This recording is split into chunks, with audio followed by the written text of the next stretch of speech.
If you're one of the millions of Australians who've ever asked yourself, when can I retire and how much do I need? Then today's episode is for you.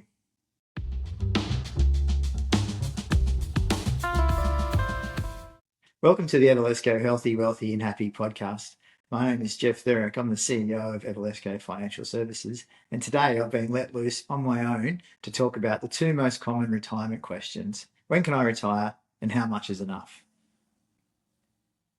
We're going to reframe the question a little bit because there's no single retirement age in Australia. That's one of the common misconceptions. People often throw around ages like 60 or 65 or now 67, and those are often misunderstood.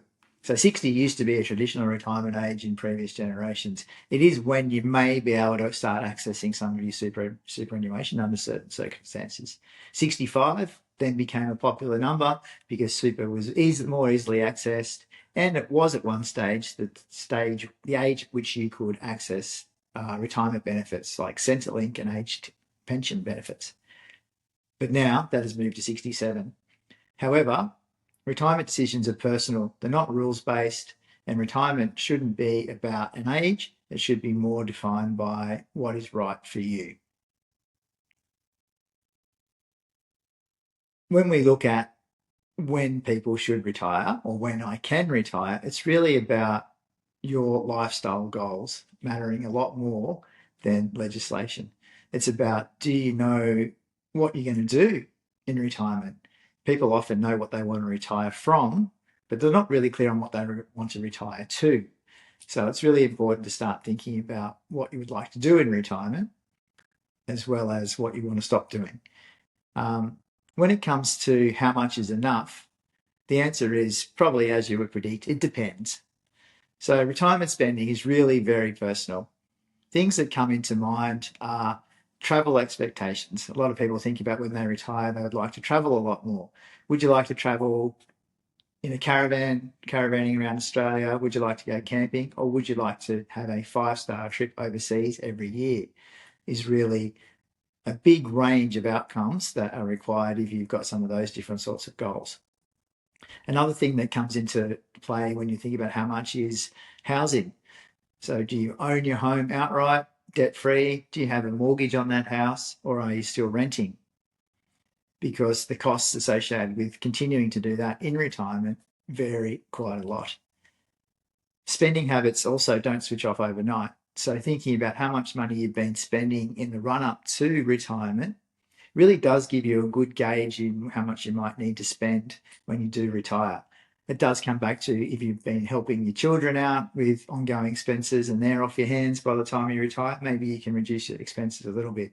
If you have paid off your mortgage in recent times before you retire, then you can factor that into a reduction in spending as well.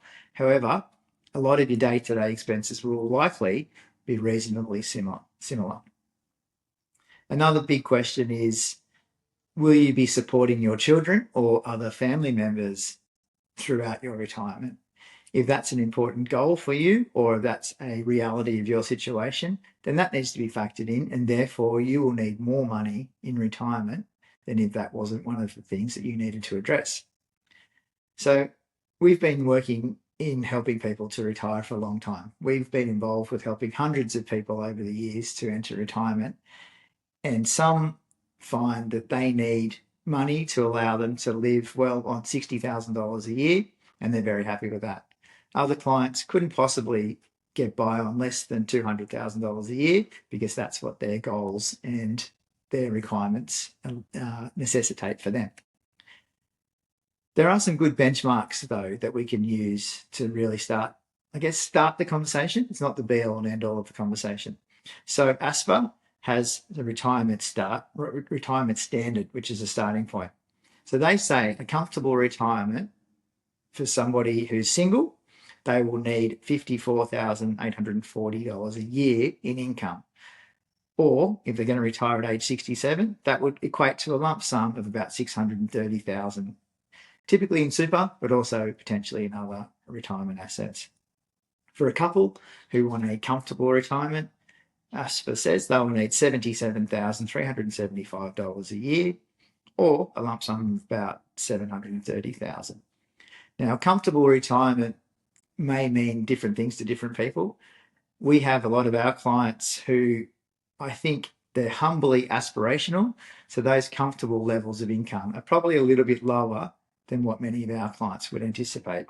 They would like to have a, you know, I guess a bigger holiday, spend a little bit more money on lifestyle, dining out more regularly than somebody who might be looking at just a slightly more conservative type approach. So those numbers are really beneficial from a context perspective and a good starting point, but they're not necessarily the answer because the answer will be different for every person.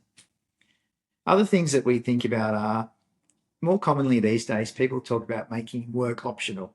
So some of our clients over time don't necessarily stop work altogether. They may start scaling back at a period of time, and that might be anywhere from age 55 through to age 75. Some people want to keep working for that time. And the difference between a full retirement and a making work optional retirement is that if you're continuing to earn a little bit of money over time, then you don't need to draw as much from your retirement savings, and therefore that can last you longer. One of the key things to think about in that is if you do want to start making work optional before you're able to access your super, so that's typically before age 60 or 65 in some cases, then you need to think about how you're going to fund that gap.